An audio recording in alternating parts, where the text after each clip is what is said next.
Hilda Gann, welcome. COVID-19 Tough Decisions for Business Owners. This is episode 19. And when you think about it, we started emergency measures on March 23rd. And People Bright have been providing bi-weekly webinars for the first 8 weeks, a week after the emergency measures started. And we're now starting to do weekly ones. So today's episode is about how to build a strong work culture remotely. We've been kind of flying by the seat of our pants as we did enter into COVID-19. So let me get started. We actually started this webinar series really to answer a need to help managers and business owners and HR decision makers. At first, when I heard the emergency measures, I said, okay, that's it. We're probably going to need to lie low for 3 months and figure out what we need to do. And then suddenly I realized, wait a minute, we're human resources. This is where all the changes that business owners need to know about are happening, that their finances, what the government's doing. And so we said, we need to be there. We need to be there to support business owners and HR decision makers. So we began this webinar bi-weekly to provide information, tips, and strategies on how to get through those tough decisions that you're making. If you like us, you can tag us if you're a social media guru at People Bright or at hashtag COVID-19 TDBO, which stands for Tough Decisions for Business Owners. So let me tell you a little bit about myself.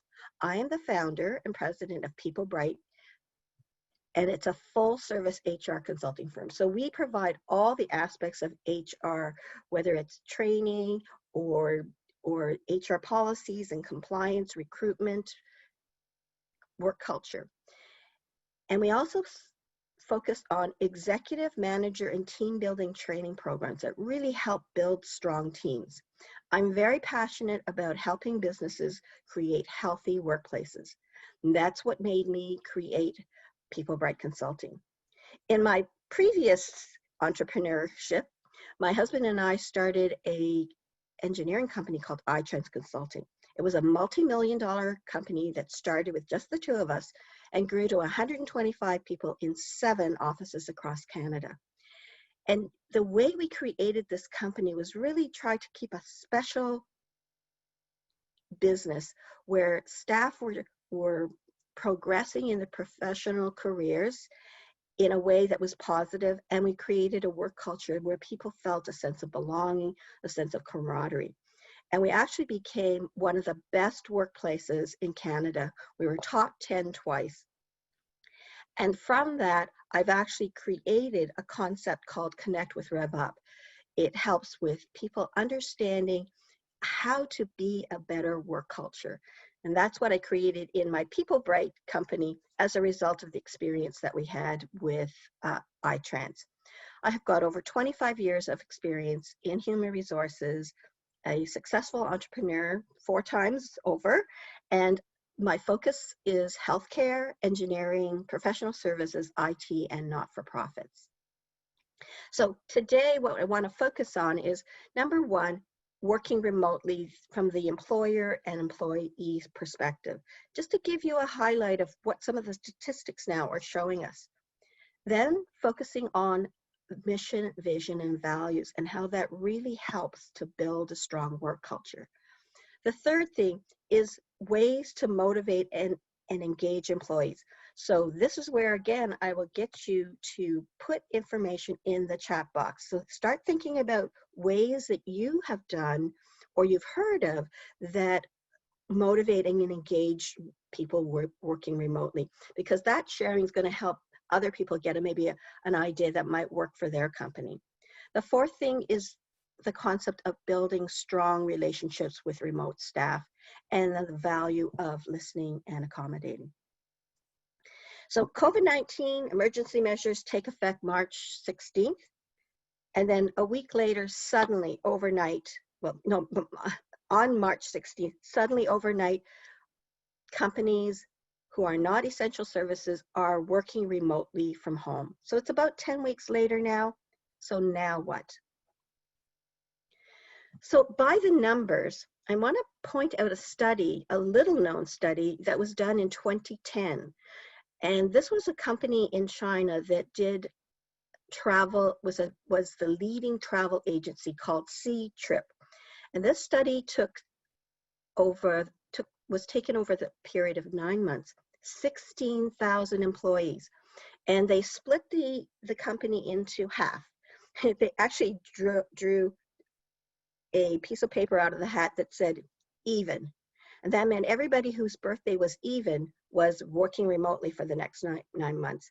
And then everybody who was odd was being the control group and staying in the office. And the interesting thing about this was that the findings were that people work at home. They found that people were 13% more productive. From a call perspective, this was a call agency, from a call perspective, what they found is that people actually produced the equivalent of 1 additional day of work making these phone calls than the people that were in the office. So do the math, it's actually, say they're only productive 6 hours of the day, that's what the equivalent was, a 6-hour day, not a 7.5-hour day. So 50% though of those people in the study actually requested to go back to work, and they cited loneliness as the biggest reason. So employers now are, when you read lots of different mini studies and read the press, this is what the employers found. At first they said, no way, we don't want people to work remotely. But what they have found now, that from a logistics and IT infrastructure, the capacity to make sure that the IT is working for meetings, and the operations point of view, it does work. So as much as they said, no, we don't want to have this, being forced to work remotely became a huge kind of pilot study for many, many companies. They also found real estate, that 20% of salary costs are actually would be the cost of somebody in the office. So you imagine if you had 10 people who didn't need to be in the office, how much money a company can save by having less floor space.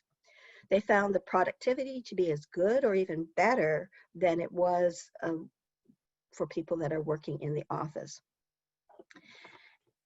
What they're finding now from the different studies is that CFOs are thinking that they're planning to reduce their floor print. So 25 people are starting to think, we don't need as much real estate, let's negotiate something, or let's sublet some of our space. And then 75% of those CFOs are now planning to move more employees to a more permanent work at home situation. From the employer's perspective, from the employee's perspective, that they have found that there's a commute time saving. In fact, studies have shown that on average, a person can save about $10,000 per year in non-commute time.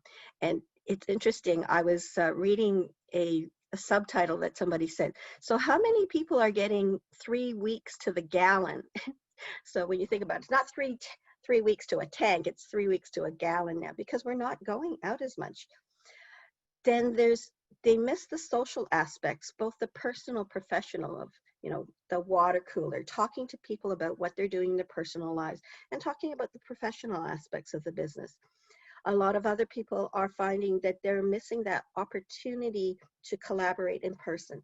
There's something special about collaborating in person. That's that energy that you get that you can't quite get remotely. And they're finding that they're missing that on-the-job learning. When you're casually commenting with somebody, you learn something maybe about a tip to help with a project or how to streamline something. So that's the kind of treasures that we miss not having this physical aspect. Social isolation seems to be a big thing, and it is a concern. And people miss that separation from home and work. Some people are saying, my home is now my work. And before, I used to be able to come home and I would have this separation. I would know it's peacetime. I know myself, when I'm working and I'm making a drive back home, that is the time where I kind of transition from the hustle and bustle of thinking about what I'm doing at work to that coming back and being in the home, and home is my haven. So people have lost that. So I want to get a sense of what has been in the chat line. Jenny, has anybody put into the chat line what they're thinking about in terms of working remotely? Yeah, so we have a bit of a mix actually. So some of them are working over 90%, 80%, or even 100. Some are doing a 50-50 split. I think all of us, yeah, I think all of us are mostly working from home in some sort of a way. Okay, okay, it's good to know. It's good to know. I do want to acknowledge, and I forgot to mention this earlier, that East Gwillimbury Chamber of Commerce has really found that the subject matter that I've been doing for the last 10 weeks is resonating, and feels that the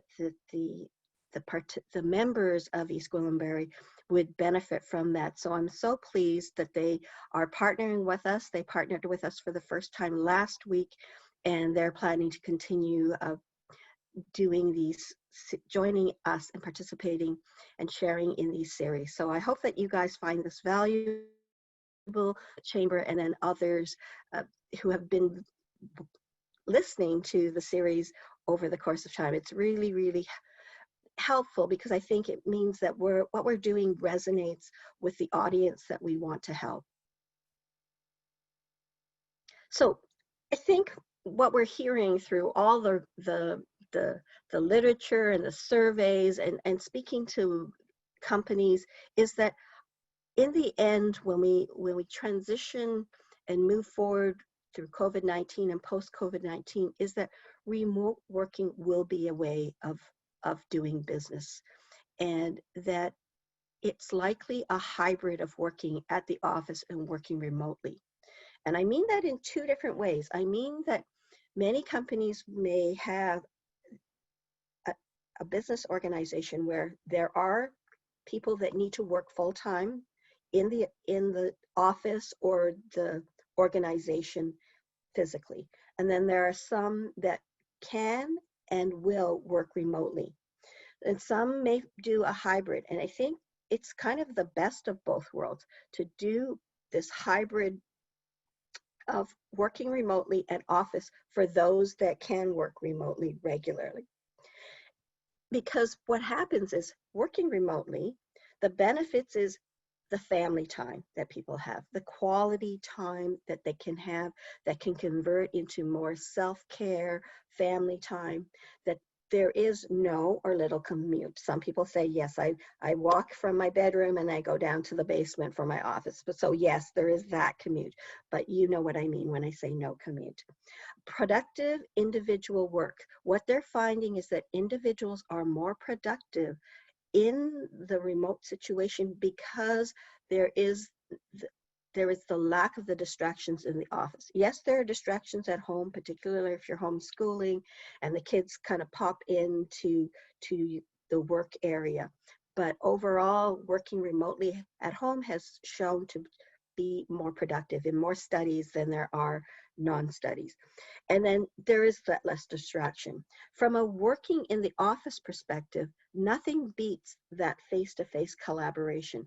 It was interesting, I was talking to a colleague and she said, it's funny, even the introverts who would love working remotely, they said, I'm actually missing that face-to-face opportunity, and I would like to go back to work as well. So there is something to be said about face-to-face. You don't need it all the time, but we need some of it. And I think in this day of social isolation, you see more people missing that physical connection.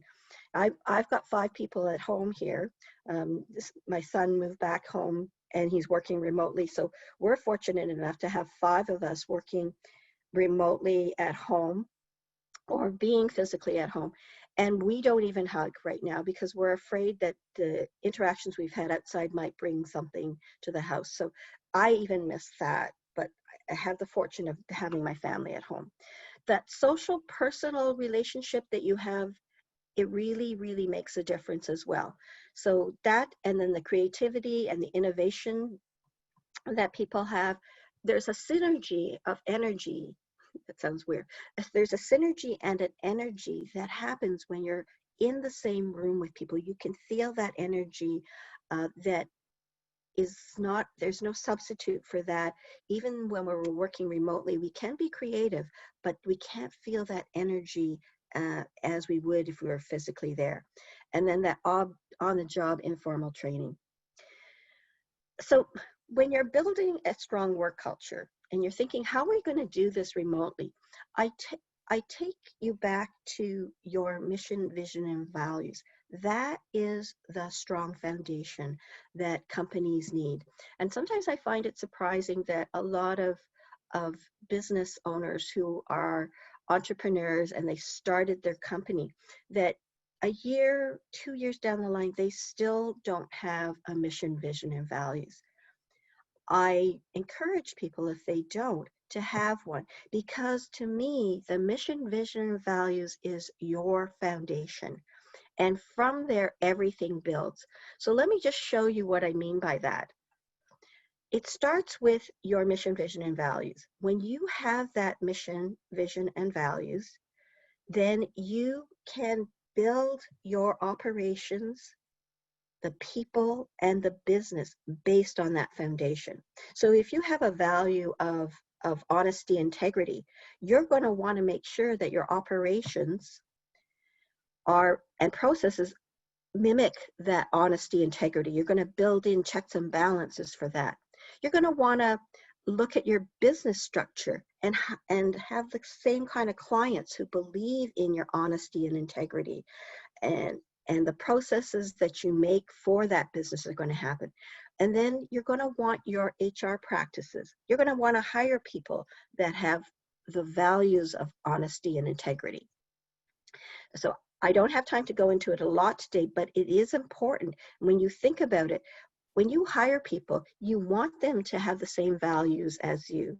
I use the example of Disney, where people, they're in the business of making people happy. So they're going to want to have people who truly want to make their customers happy. So that's my premise, is that it's very important that you build your structures based on that mission, vision, and values. At PeopleBright, we actually do an HR assessment when we talk to them, and we can send you a copy of this. You can do it as a self-assessment, but it really helps you get a pulse on how you're doing as a company. Do you have good policies and procedures that are in compliance? Do you have that mission, vision, and values? Because it really is a key to building a strong company. And how is your recruiting and onboarding and your retaining of staff? And how's the performance evaluation? So that's something that at the end, those who are participating will get a copy of that so that they can do an assessment on their own. So let's focus now on work culture. And people say, oh, it's so hard to change the work culture. If it's negative, it's negative, and we'll try our best, but there's not much we can do. Well, I'll challenge you now to say that now is the chance to make improvements, because so much is in flux right now. So let me focus it this way. We are in a crisis, and COVID-19 is a pandemic crisis that's affected every aspect of your personal, your professional life. Everything has been touched by COVID-19. So that should be a pretty good definition of crisis. And there's a character in Chinese, we use calligraphy to like our alphabet, and they're often pictures. And in crisis, they've actually combined two words to create the word crisis. And those two words are danger and opportunity. So in a crisis, there is danger, that's obvious, but there is also opportunity.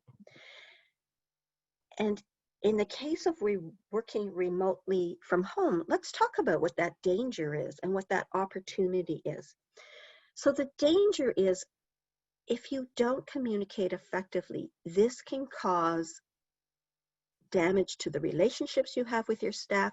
It can cause chaos in the way your business operates smoothly. This is a time of uncertainty. So the danger is, so many people are impacted by their financial, emotional, and family stresses. And that's impacting on the mental wellness of people. If you've heard some of my sessions before, depression is the #2 disability in 2020. That is what they think is going to happen. And if you look across the world as the pandemic has come across, people in China have been identifying depression and other social mental health stresses as key in the aftermath of recovery. This is what's happening. So it is happening already to us, and it's something that as businesses and as individuals and as managers, you need to be aware of.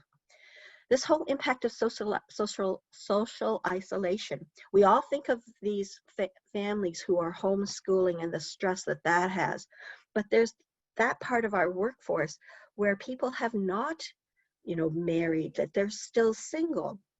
And they are not just going home to their apartments at night, they are living in their apartments, condos, or homes by themselves in social isolation. So this is really a big impact. More and more employees may suffer from stress and depression, and that's something you need to be thinking about. When people are stressed, they don't actually act as they would when everything is running smoothly. So you may find people having more outbursts or saying things that may not in normal times. So we're finding more concerns about domestic violence and other stress at home that may impact staff.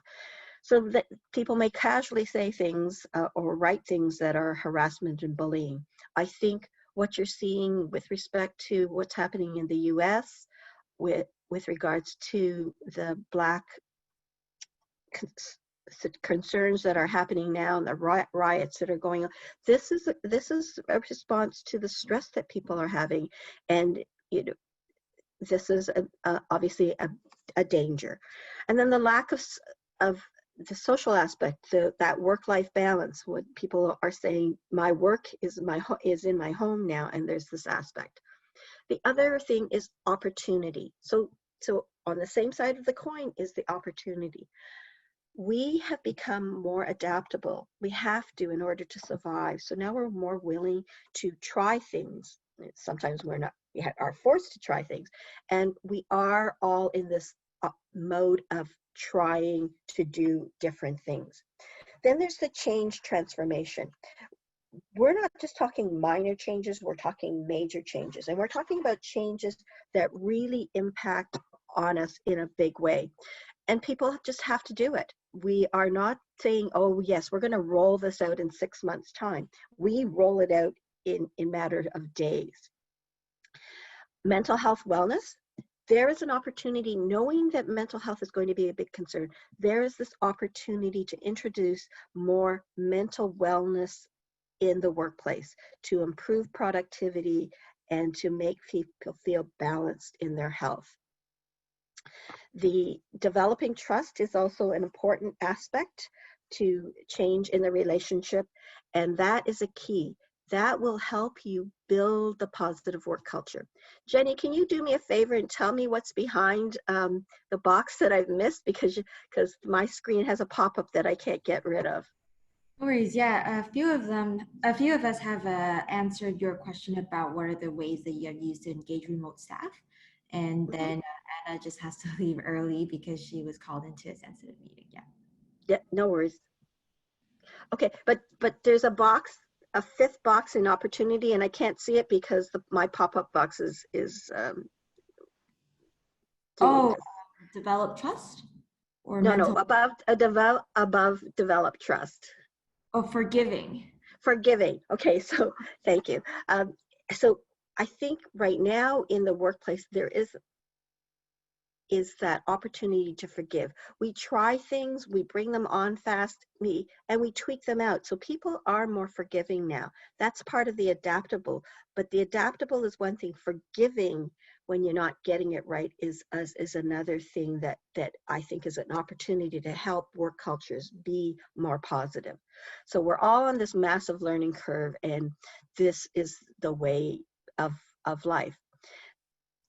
So one of the things we need to do is how do we help motivate and engage staff to work remotely? So what I'd like you to do is to start putting in those suggestions about how your company is helping to motivate and engage people. So I want to give you 3 strategies that will help motivate, engage.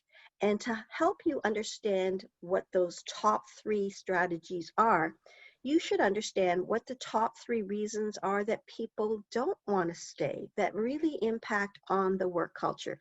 This was a study done by a person who was a recruiter. And over the 10 years, he would ask people, so why are you thinking of leaving the company? So this is a database of 8,000 plus people. And regardless of this study or other studies, these tend to be the top 3 reasons people leave. Number 1, a lack of opportunities to use skills and abilities. Number 2, bad management, bad bosses. And number 3, toxic workplace and company culture. The order changes sometimes, but they're the same. So imagine if we could change those top 3 reasons, we could improve employee engagement. So if we can change giving people that opportunity to feel that they're having challenging opportunities at work and they feel like they're growing and developing, that would be one thing. If we could have managers who are really good at motivating and leading me, and you could say, I have one of the best bosses. Well, why? And those are the reasons. If we could just make our bosses better. And what we find is that oftentimes managers are promoted because they have good project management skills, they have good technical skills, but they don't necessarily have people management skills. And so what would really be helpful is managers who were really excelled at their ability to manage people, to motivate people. And the third thing is to create positive work cultures. I would challenge all of you that the manager is the key person that can affect all of these in some way.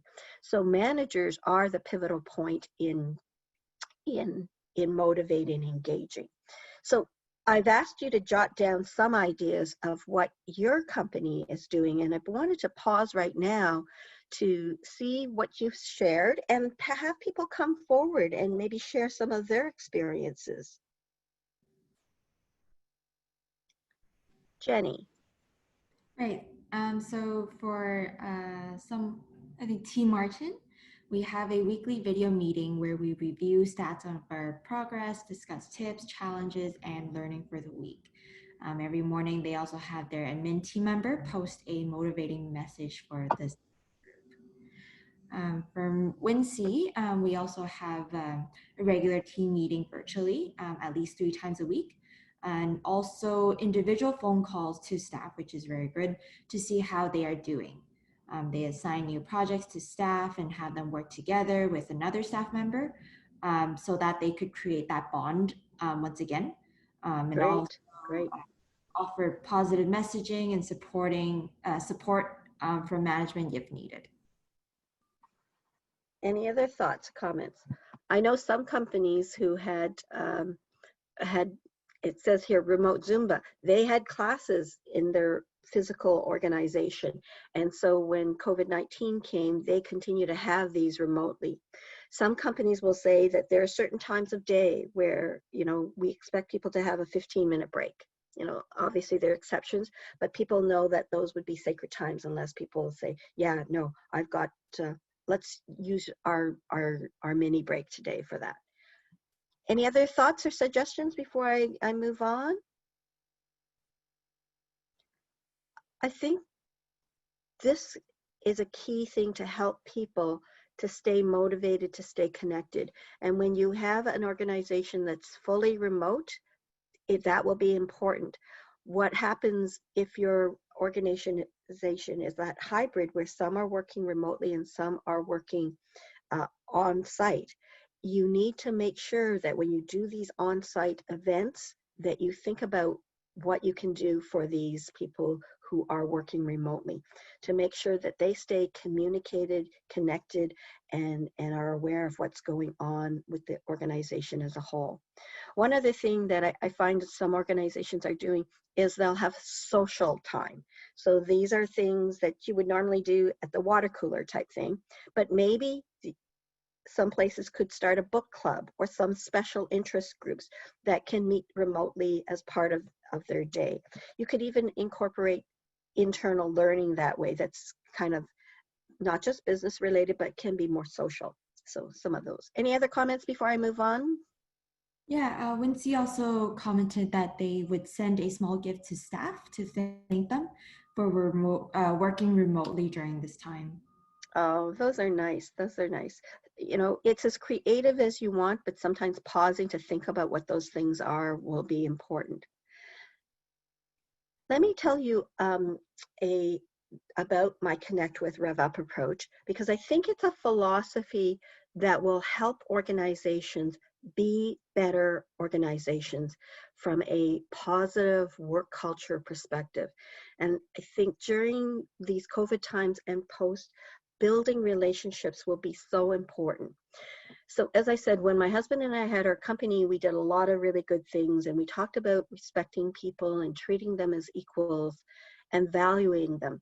So when we sold the business about 10 years ago now, I started to think, what can I do starting my own People Bright business to help companies be that better version of themselves?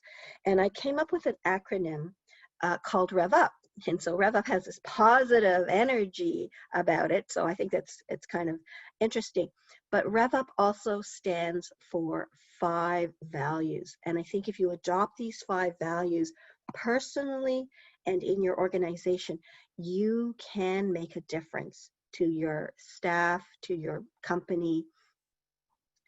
And those five words are respect, equality, valued as in I value you, uniqueness and potential. So respect is about helping build trust. And equality is really looking at people as equals. And I'm saying that if you think about everybody's role as equally important, then you understand what I mean about equality. When a VP has a particular role to play, without them, the company strategically would not move forward.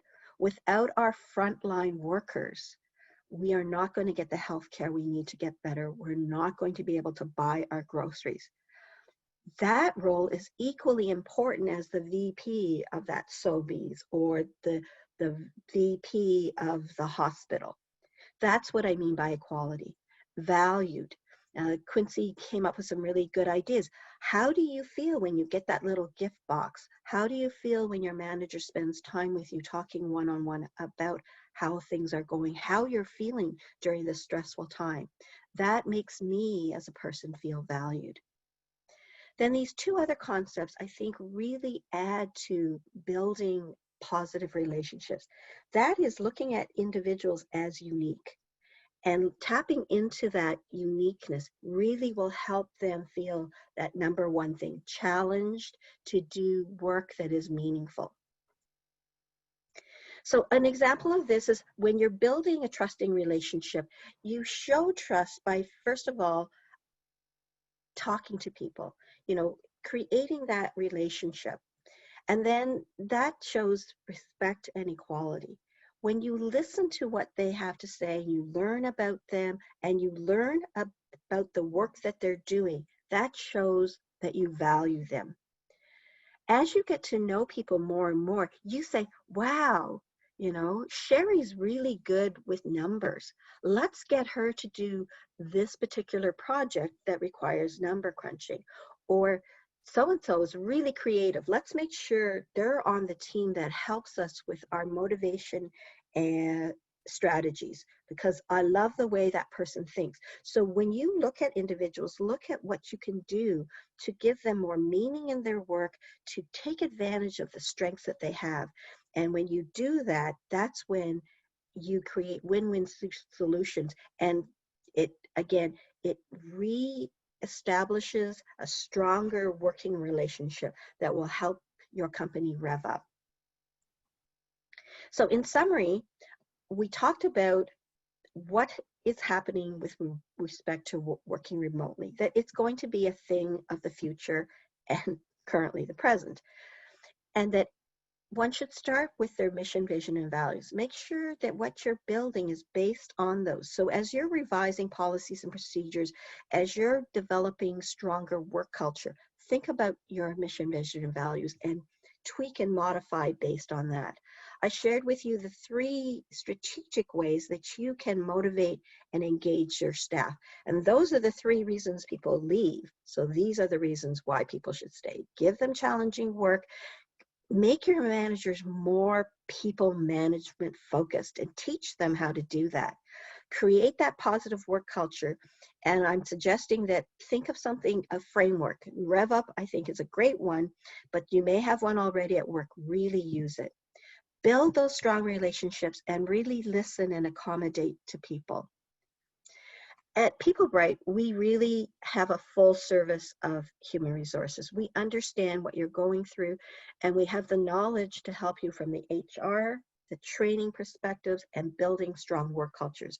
So I encourage people to have a 30-minute conversation with me to learn how they can be better at building their company's engagement. And we do send you a copy of today's slides, as well as a YouTube connection for the video itself or the webinar itself. And we'll throw in our HR assessment tool to help you get a check on the pulse of your organization. These are a list of the 18 topics that we've done to date. This will be part of the slides, so you're welcome to link in on any of them or to subscribe to the YouTube channel. Here's a list of my upcoming webinars. We are doing one on why businesses should recruit during COVID-19. And Perry Najati is amazing at recruiting people. So she's going to give you tips and strategies on how you'll recruit, because even though you might not do it now, you may be doing it 2-3 months, even more down the line. EP21 talks about mindfulness. That is the most cost-effective mental health strategy that you can have. And I'm pleased that Kim DeShane will be joining me with that. We're organizing an upcoming session either the week after that or the week after Canada Day. And that's a panel of HR leaders to share with you some of the tips that they're doing and some practical advice on the many concepts of HR that are impacting on COVID due to COVID-19. Jenny, are there any more comments? We're going to open it up to questions now.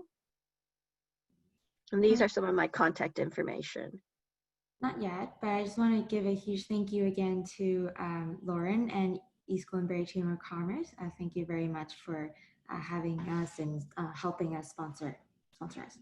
Oh, you're welcome. Thank you very much for hosting these. I find them really good value, and I want to continue promoting these to our membership and the communities in the region at large. So thank you again. So I want to do, thank you, Lauren, because I think that's an acknowledgement of what we're trying to do for business owners and HR decision makers, because it's so important.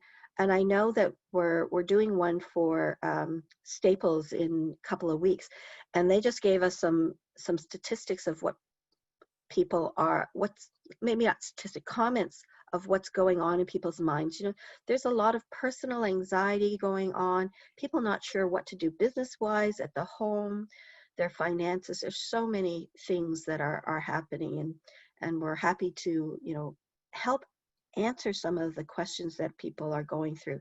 So are there any thoughts or questions or comments? Are there topics that people think, yeah, Hilda, can you do something on this? Because we're certainly, you know, going to be doing these, and so more suggestions from people would really, really be helpful, and we'd be happy to accommodate. Right, so we do have a few comments. First of all, Wincy is saying that this was an excellent webinar, took away many useful tips, and thank you. And then T. Martin said she's also interested in some strategies to having a hybrid work location. So your comments on like rotation of staff in the office, sharing. Ah, okay. Sure, sure. We can. So right now, I think you really do need. So, are you referring to then making sure that everybody's not in the office at the same time? I believe so. Yeah, rotation. Yeah. So I think it's important, and sometimes it's important to have that discussion with each one of your staff members, because some people might say, I'd like to come in only 2 days a week, and these are the certain days, and can I come in at 10 o'clock after I've taken the kids to school? Let's say, in the new world, that's the case. And then other people say, I'm an early bird. I like to come in early. So my suggestion is that you look at all those and you try to accommodate them as best as you can, because if you're trying to extend the hours, that's really good. So you may find that it's kind of juggles itself all together, and sometimes not. One of the things too is you may determine that you have a core hour where everybody comes in, not hour but hours. So maybe it's going to be Wednesdays from 11 to 3, and we want everybody in the office, and make sure on those days that maybe you have a training session for people, maybe you have a team meeting updating people on what's going on in the company, so that people may decide to do that. Again, you'd have to be careful about social distancing, but thinking about that opportunity of having people or teams at least come into the office once a week or every 2 weeks, so that there is that connectivity to build teams, to gain communication. One of the things that Jenny and I were talking about is she had a staff member, she had a friend who just started working at a company, and they were working remotely. They did not get a proper orientation. They still don't know enough about what they're doing. Nobody is really buddied with them to kind of give them tips and strategies. So they're trying to figure out what to do, and therefore they're not as productive. They're also not sure of what they're doing, and they don't feel a sense of belonging. In some of the studies where the top 3 reasons people are leaving, there are studies that actually say people know within the first week whether they want to stay at a company or not. And I think that particular person's scenario, she's probably having second doubts. She went in with great, anticipation of this new company, and 2 weeks later she's thinking, what did I do? And I don't feel like I belong. So that's really important. Hopefully that gives you some ideas, Teresa. Any other comments or thoughts?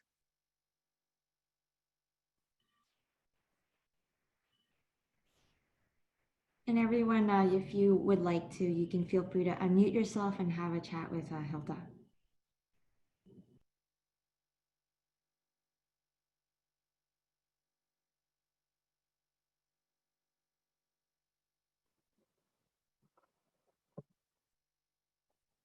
I'm just going to stop sharing too right now. Teresa, let me see if I can unmute you. You are calling in, so I can't help you mute. Okay, I see that. There you go. Teresa, are you talking? You're unmuted. Teresa, you can talk now.